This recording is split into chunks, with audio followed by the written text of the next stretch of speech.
All right, we spent some time this week typing Michael Jordan, and I don't think you'd be surprised at what type we worked him out to be. So I'll give you a little context. We did a class on Kobe, LeBron James, and Shaq, and they all were a very similar type. They were all EPs with lead SE. They were all DI, they were all blast last, and they all were right in here. So you have LeBron James right there, SETI audio. You got Kobe, SEFI audio, and then Shaq, SETI double masculine. Your buddy Michael Jordan is right in there as well. And we're seeing this start to happen. We're starting to see a lot of bodybuilders, and I would bet you football players as well kind of cluster in this type here. You have the SE, you have the competitiveness, you have the masculinity, and you have the DI, you gotta be the best. So no surprise we're seeing that. Just real quick, we're seeing this as well with rappers, right?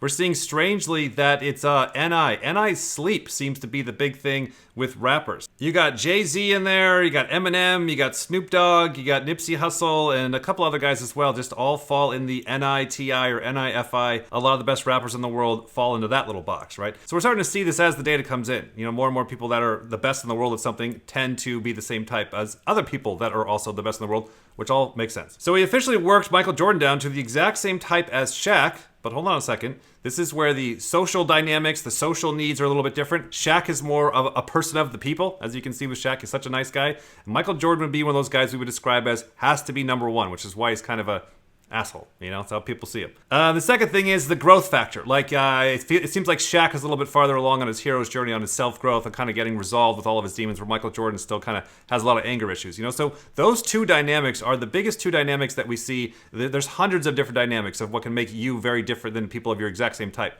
Your type is just how you're processing the world. Your type is also predictable for everybody else of where you're going to get stuck. So Michael Jordan and Shaq are both going to get stuck at the end of the year with some control chaos issue. They're going to feel trapped, etc. The tribe's out to get me, blah, blah, blah, blah, blah. That's all going to be the same. Michael Jordan is the Michael Jordan of competitiveness. So all of the greats look up to Michael Jordan as the standard of, if you ever want to be the best, you got to be like this guy. So Kobe and LeBron, they all follow Michael Jordan. He really set the standard. And what was interesting about him, you know, he's still around today, is that he's kind of a me guy. The observer mopes are still going to feel triggered by the control chaos. They're just going to be highly annoyed at people. It's going to be their harder function, but not the triggering function, you know what I mean? Plus with double masculine, feminine DI, he's gonna have a hard time with the tribe naturally. Now, that's not necessarily an excuse, because you see lots of people, like Shaq included, they're like, okay, the tribe is hard for me, and you see with Shaq, he's had a hard time in his upbringing with people and stuff, but pushed himself through it, learned to overcome it, you know? So this is what gets interesting. You have the feminine TI, feminine NI, so you have that feminine sleep world. This is what we were talking about a while ago. When you have like a masculine sleep world, you're Ivanka Trump. You're like, no, I'm cool. I'll just keep plowing right through it. You have that strong inner world. The feminine inner world, like Donald Trump, is this, the world is out to get me. The world knocks me around. I feel very insecure, but now I have these two masculine extroverted functions, SE and FE, so I'll just punch everybody because I feel insecure. The bully feels like they're being bullied. That's one of the most fascinating things that we learned very early on, is the bullies feel like they're getting bullied. Let me play a couple of clips for context, and then I want to talk about the ego. And here comes Michael, like pushing me back on the floor, wanting to play a little one-on-one, wanting to see where his game was. I was better than he was for about 2 weeks. Michael Jordan's the only player that could ever turn it on and off, and he never freaking turned it off. Jordan, look at that! He always knew he was going to make it to the NBA. And you believe him? Not really. Yeah, let's not get it wrong. He was an asshole. He was a jerk. He crossed the line numerous times. But as time goes on and you think back about what he was actually trying to accomplish, you're like, hey, he was a hell of a teammate. He hauls off and hits me in the chest. And I just haul off and hit him right in the fucking eye. And Phil just throws me out of practice. I wish I could have did it earlier. I don't know if the outcome would have been different, but it was a difference and beating him down a little bit. Somebody shoved me, so I had to punch them. That's what the devil masculine is going to be feeling. Like, what? I have a feminine inner world. I'm just a little guy. Why would you push on me? So I'm going to punch you back. I'm not the victim here. I'm not the bully here. Real quick, what we're looking at with the genetic types is how the tribe sees you. Because remember, Michael Jordan's going to see himself as feminine TI. He's like, I'm not the bully. You guys are. And so that's why it's self-report and subjective typing, and it's why everybody gets their type upside down, because they're just looking at their own self-report of themselves. They have no idea who the hell they are in the tribe. Did you need to retire in 1993 to achieve that? Or when you look back, do you ever regret retiring that first time? No, I never regret it. I think at that time in my life, I needed that break because I lost the desire for what the game represented. You know, it was very commercialized for me, you know, in 1993, where, you know, it was great. You know, I was on every Wheaties box and, you know, Gatorade bottles and things of that nature, but, you know, my passion for the game was kind of lost. Is burnout a fair? Burnout is or lost. I would say I was lost, not burnout, because I still had a strong passion for the game. I watched it with a strong passion. I was lost in the midst of so much things going around the game. So some context of what he's talking about. He played basketball, obviously, and then took a break in the mid-90s and did baseball for a couple of years, and then came back to basketball. And everyone was like, that was interesting. What the hell was that all about? He's like, well, I needed a break from the basketball. I was on all the Wheaties box. I was all the commercialization. I was feeling trapped and controlled. And that's going to be the biggest thing with the observer. So somebody like Michael Jordan, he's going to be constantly annoyed at the tribe. But you saw where like they're playing clips of like, yeah, he shoved me, so I punched him back. And then he's just kind of laughing about it, right? He may be more annoyed by it constantly throughout the day. But the bigger thing of like, okay, I'm going to quit basketball and go play baseball for 2 years and then come back later, that's not going to be because the people were mean to me. That he's going to be able to push through it as a double-decider, even though that may be a larger problem for him day to day. It's the control, the commercialization. The EPs don't like that. They get triggered by the control, the abstract control, right? Especially things like corporates and sales and all that kind of stuff. All right, this next clip is going to be talking about ego. This is something I think about a lot in my own personal life. Like if you have too much ego, you're going a little bit too fast, which is going to be great. You're going to run up the mountain, but then you're going to crash. And if you don't have enough ego, then you're kind of hanging out, then you're getting blown back, or you're going backwards. What role does ego play in all this? Ego's everything. Ego's a part of determination.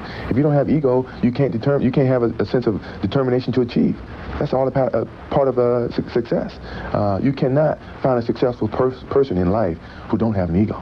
You know, that's just a part of the whole scenario. How big is your ego? It's big, but it's controllable. I won't let anyone else feel it or sense it or feel threatened by it, because I am very sensitive to other people's thinking of myself and of my personality and the way that I carry myself. So my ego would never take it to a point where it imposes on other people around me. I have a big ego, but it doesn't bother anybody else, says me. That's everybody. That's everybody we see. Like, no, I don't bother anybody. I'm not controlling. Everybody in my life thinks I'm fine. No, they fucking don't. You're lying to yourself. You don't want to have your self-perspective be what you're going off. You're like, I don't know, how do I really look to the tribe, right? So the thing with the ego, it's something that we see with Donald Trump, who has a lot of similarities as Michael Jordan. Both the same type. One's more introverted, one's more extroverted. They both seem to be, I have to be number one. And then they both got a great set of functions for being number one, masculine SE, masculine FE, right? And then therefore the ego is like something that we can definitely see in these types. Not that everybody doesn't have an ego. Everybody's a fucking egomaniac.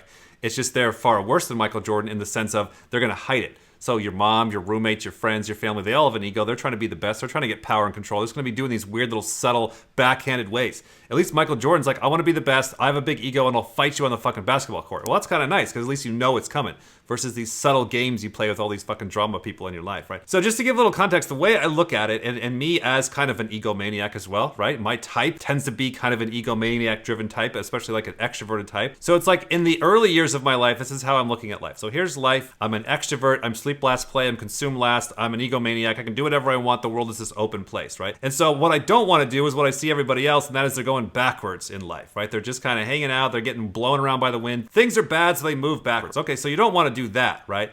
Now, you also don't want to just kind of hang out in the middle, right? Because if you just try and stay neutral, if you're just trying to be zen because you're too afraid, any little gust of wind, you're still moving backwards, right? It's the whole entropy thing. It's like working out. It just feels like you're blowing up a balloon with a hole in it. It just never fucking ends. So you can't go backwards and you can't go neutral. So you got to go forwards, right? So you're an egomaniac, and by the time you're in your mid-20s, you figure out, you know what? I'm the fucking king of the world. I'm going to go full tilt. And that's what you see Michael Jordan doing, is he's like, okay, I'm going to go full tilt. I'm going to be the best. I'm going to crank up the jets. You know, I'm going to get millions of views on YouTube with the RC channel. I'm going to go all out. And so you do that, and then what happens? Well, you start burning out. You start getting a lot of turbulence. You start running into things. You start scaring people, and now they're coming after you, right? Because when you're just hanging out in the middle or going backwards, nobody's going to bother you compared to if you're fucking turning the jets on, right? And so then you go through your crash. I don't have a slide for a crash, but you could kind of use your imagination what a fucking crash looks like. And you go through a crash, and then you're back to this of like, okay, can I just hang out and do neutral, or maybe I'll go backwards, right? And this is something that I consciously think about, and this has done me a lot of good, I'd say, for the last 10 years. You know, now that I'm coming up on 45 years old, from 25 to 35, I'm doing this and crashing, and then just kind of doing this, scared to move, kind of moving backwards. And then it was right around my mid to late 30s, I started to realize, okay, I don't want to fuck with the universe. I can't do backwards or neutral or too much forward. What if I just did neutral, slight forward? You can see this something I've mentioned many times in the video. This is, you know, coming from my little sleep world. And it's something that has done me a lot of good, of just having that mind state of like, I'm going to be neutral, slight positive. So what that means is like during the day, I'm going to move forward just a little bit. I want to stay consistent. I do my 3 wheelbarrows. I move forward. I set my little goals, my monthly goals. And I track the progress. Is it 1%, 1%, 1%? Because I got all these different things I got to cover, right? And then when I have a bad day, which is, you know, a couple of times a week, let's say, I just kind of hang out in neutral. I don't push against it because that gets hot, causes resistance. I don't want to go back too much, and if I do got to go back, okay, fine. I got knocked back. That's all right, because then tomorrow I'll just subtly kind of move forward. I'll stagger my schedule around of I'll either work really late at night some years or get up really early in the morning some other years, depending on the decade or whatever it is, just to kind of time the rhythm. Like, okay, if everybody is pushing and shoving and attacking and all the dramas during these hours, well, then what if I just subtly work a little bit during these hours, and therefore I can nudge ahead just very, very subtly. Because I don't want to turn the jets on. I don't want to crash. I don't want people coming after me. I don't want to be neutral. I don't want to go backwards. But setting that neutral, slight positive. Y'all are very funny together. I'd like to see this reality show. This would be very good. Really I'm glad you brought up the motorcycle thing, because I hate that. I want you to know that. You do. Has he gotten you on a motorcycle? Hell no. No. I'm sorry, the seat's not big enough. Yeah. Like I was saying, I hate the fact that he rides motorcycle. It scares me to death. Because? It's not safe. It's just not Even safe. with a helmet, you don't think it's good? Well, his head, man, he don't need no helmet for his head. But he's the most stubborn person you ever gonna meet in your life. No, I disagree with you. You know what I mean? When you think about it, Disagree. you ride a motorcycle, you have to be a defensive rider. You have to be a defensive driver. You don't have time to talk on the phone. You don't have time enough to eat. You don't have time enough to do a lot of things that most people do every single day, which is more dangerous than riding a motorcycle. Yeah. You have to really be focused on seeing the traffic ahead. He doesn't know about this. He's never ridden a motorcycle. He never understands what it takes to be a winner.